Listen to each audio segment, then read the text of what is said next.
So I decided to make this very short live video about the social sexual stacking, or in other words, what it means if the main instincts or drives in your personality are social and sexual. So people have asked me to talk more about this, so here we go.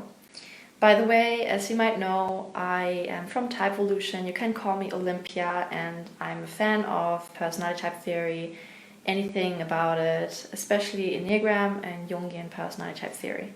So this is about the drives and the instincts. So what does it mean if someone has the social sexual combination, or what does it mean to observe someone like that? So generally speaking, this kind of stacking appears to be like someone who has their head in the clouds, who is removed from the necessities of standard human living. They do not find any particular enjoyment in things like food, money, clothing, housing, things like that. They might, look, everyone is going to be happier if they're good at every instinct. But when it comes to priorities, this is at the bottom of their priorities, and it's one of the things that doesn't make them inherently happy or fulfilled.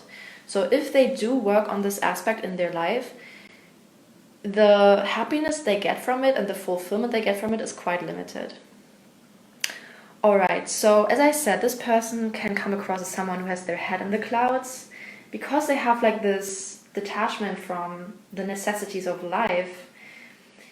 They can also come across like a butterfly, someone who is not rooted in the ground, someone who is ungrounded, someone who can also come across as youthful and at the worst as childish.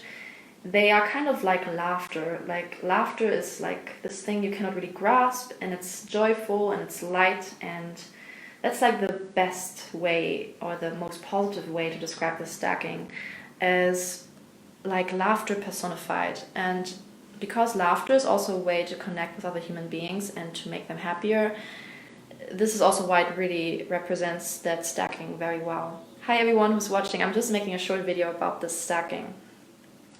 So yeah, as I said, social, sexual, because their main focus is the social sphere and intimate, strong connections and passions, as I said, they can come across as a bit youthful, a bit like a child, a bit maybe like a teenager. So even if they have a type in the Jungian system that is more serious or that doesn't value extroverted feeling, they can still come across as someone who does, because of this of the stacking of these instincts, these drives.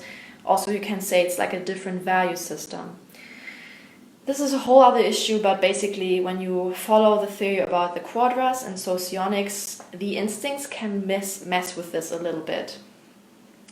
Because like this stacking comes across as very much probably like the alpha quadra, or maybe beta NF, not so much the other quadras. So if you belong to one of the other quadras but you have the stacking, it can come across as a bit contradictory.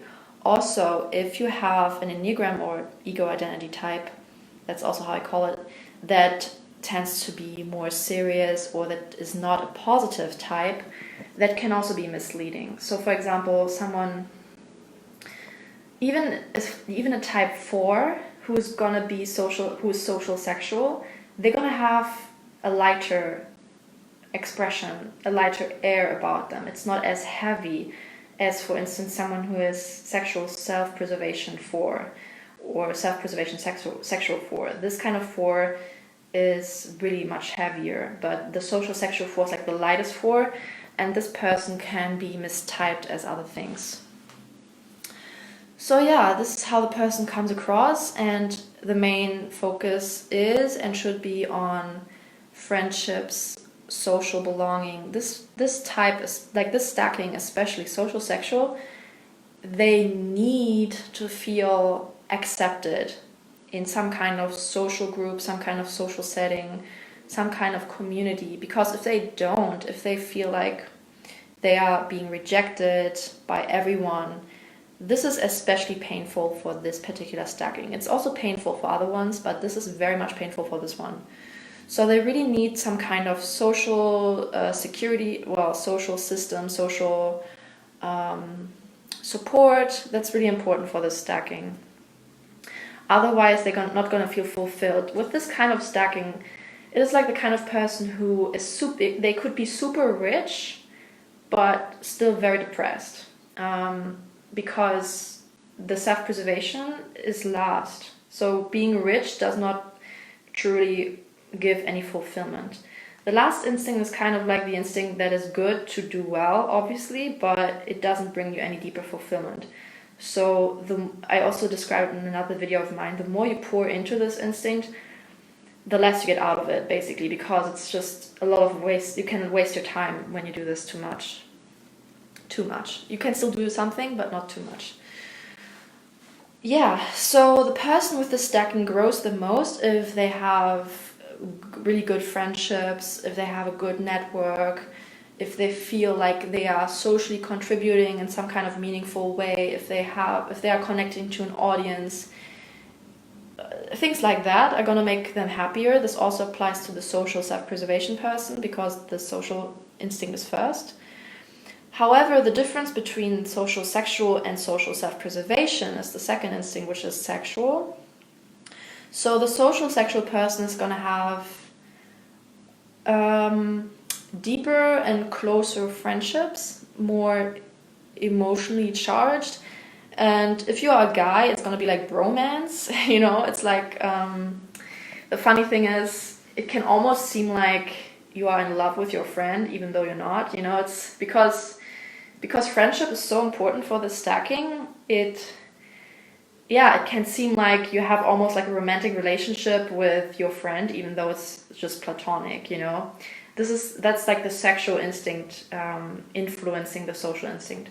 With social self-preservation, it's a bit more formal, it's a bit more detached, it's a bit more practical.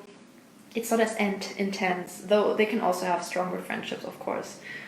And that separates them. And also, so the social sexual, that person is gonna vacillate between, you know, needing to connect with the social world, but also needing some kind of personal passion or hobby or a romantic partner in their life, some kind of almost fantasy in a way. So if they have a partner, if they're not single, then they're gonna have these bursts, these moments of being like really connecting with their partner, like really intensely, almost like a sexual first person. But then they need to do social stuff again, because if they don't, they're gonna also be feeling a bit stuck or a bit contained in a way. Like the social sexual person does need a lot of freedom in that way. That's also what is similar between them and the sexual social combination. So they need this freedom, but because they're not sexual first, at some point, like, okay, we connected enough, now I need to do other stuff, you know. Now I need to connect with my friends again, now I need to do all my social obligations, all the things I have to do in the social world. And if you compare this, like if they're in a relationship with someone who's sexual instinct first, especially if that partner is sexual self-preservation, it can seem like almost a bit disruptive and like, wait, you're just going now? Like, didn't we connect here? Like the sexual self-preservation person can get like really intense and focused on their partner. And the social sexual person, not as much, generally speaking. So that can be a bit confusing, you know? It can be a bit confusing for their partner. So yeah, like the social sexual person has like this on-off quality about them. This is also very common for social first in general. They can have this on-off quality, like, okay, I'm connecting with these people now, and now I'm not. You know, it's a bit on-off sometimes. But yeah, so this is like the difference. And for those people who don't know, okay, am I sexual social or social sexual? This is a common question. Well, okay, so the social sexual stacking inherently is the most mainstream stacking. And with mainstream, I mean, they generally do not go against the grain. They generally just move along the flow of life, move along social stuff, social movements. They just go along with it. They rarely push against any. And if they have any contrarian ideas, it's usually rather contained, or it's not put on the forefront. It's usually much more subdued. So yeah, they usually go along with things. And this is very different from sexual social. Sexual social, they go more against the grain. They have usually contrarian viewpoints about things. They are more out there, they're more bold. They don't mind going against the grain. They don't mind ruffling a few feathers, especially if it makes their feathers look brighter, because being sexual instinct first, they want to attract. They really like attracting attention, especially from a potential romantic partner. So like the social instinct first person, they might also crave some kind of attention, but they don't really necessarily like negative attention, you know, like, because the social instinct is so concerned with kind of fitting in and not being cast out. Being cast out is like very painful for them. Like being cast out of the herd is really painful for the social instinct. So the social instinct is usually tries to kind of fit in, you know, tries to not, you know, go against too much. This also overlaps kind of with the type 9 in the Enneagram. This kind of stacking has a very type 9 quality about it, even if you're not a type 9. So yeah, and whereas the sexual social person, it's not the same at all. Because they also kind of want to fit in some way, and they also care about social connections and friendships. But they are more relaxed about it, and because it's not their first instinct, they are going to be more bold, and they're going to allow themselves to step in more and go against the social flow more than the social sexual person. Like the SOSX person really doesn't like it. And even if they are like a type like a 4 or very rarely 5 would be very rare. I'm not even sure if this combination exists, to be honest, but it's possible.